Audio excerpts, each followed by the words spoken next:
Natasha and thank you so much for joining me. Before we get into today's card making, I am excited to let you know that I'm going to be in the Stress-Free Card Making Summit this year. There are 31 other speakers that are going to help you make holiday cards, and the best part about this is that we are using 5 supplies or less. This is my favorite summit to attend because it is not about the stuff and it is all about making do. So come and join me.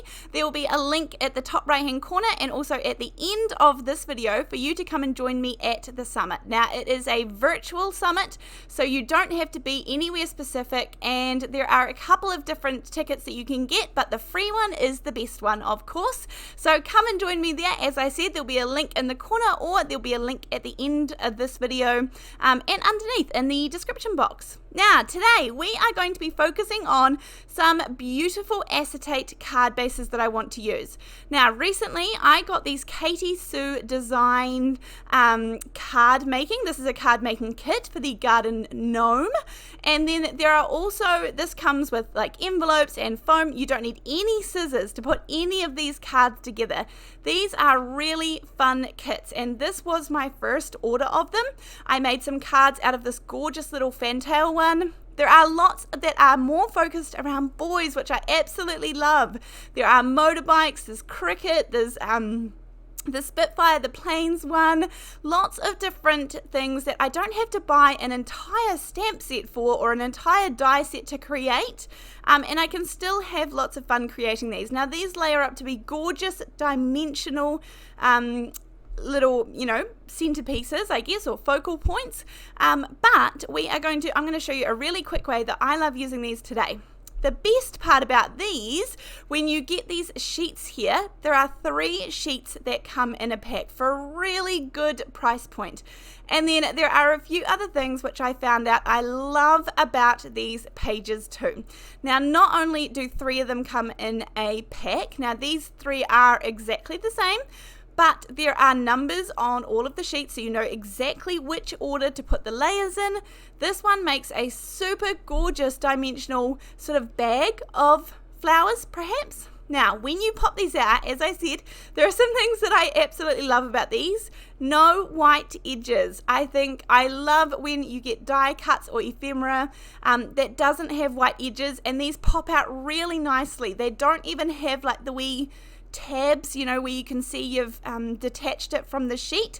So I really do appreciate that. Now I was actually going to go down a different road with these, but I changed my plan halfway because all of a sudden my card making time got drastically shortened and I had around 10 minutes, and so I needed a card and I'd already popped these out. So I am going to show you my go-to quick acetate cards that I create, because I have some acetate card bases and I've got a couple of different things in mind for them. This is the quick and easy version. So I have these cards here. Now these are pre-folded, pre-scored. You absolutely can make your own as well.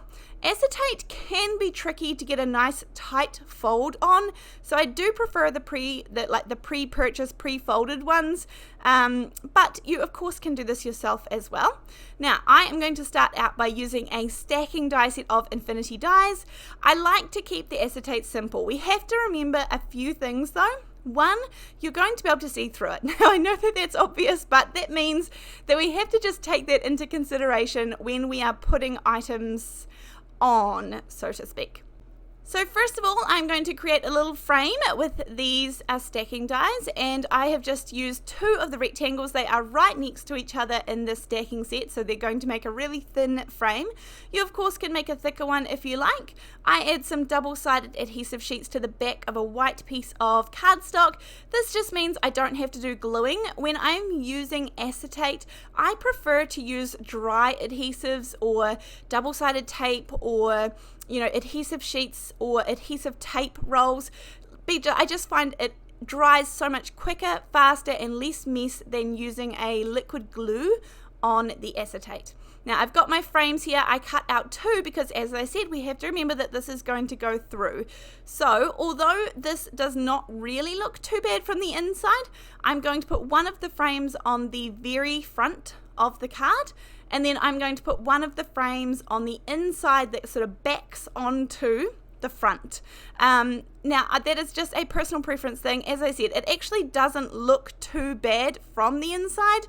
You can sort of see some of the adhesive, but because it covers the entire back of the frame, it doesn't look that bad at all. So I could get away with it, but since I've got the other frame there, I'm going to pull the release paper off and back that on. Now, because I kept the frame together with my mint tape, the two frames are identical, and so I have no worries about popping them both together. I know that they're going to line up perfectly fine, so I can easily pop them down again.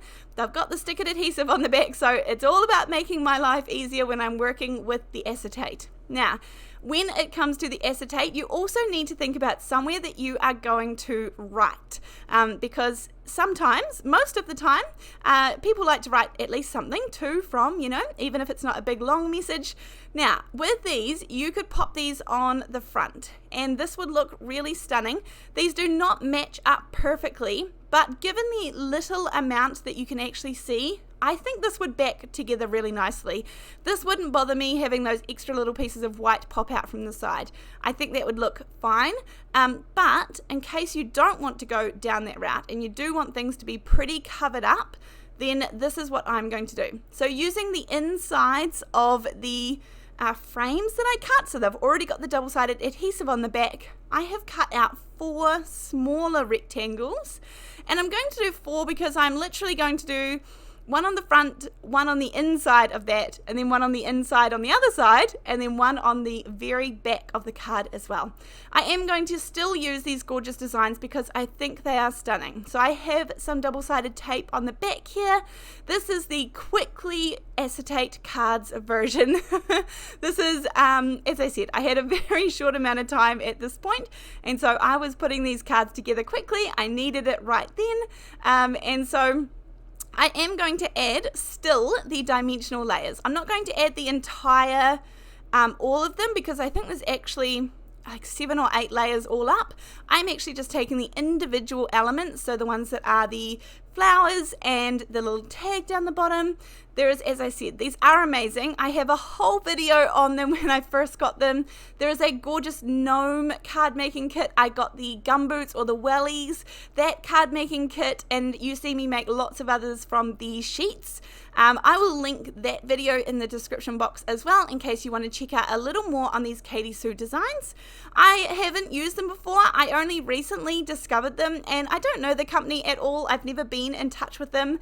They didn't send these to me. I just paid for them. I saw them and purchased them just like normal, and so I really just think they are a great idea if you don't want to do things from scratch or you want to try something a little different. And for me, that's usually what it's about.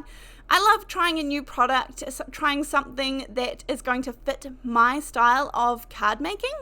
Now, these do have a gorgeous little happy birthday, and you could pop that in the side, on the inside. I didn't want a happy birthday card for today, so I'm going to leave this off.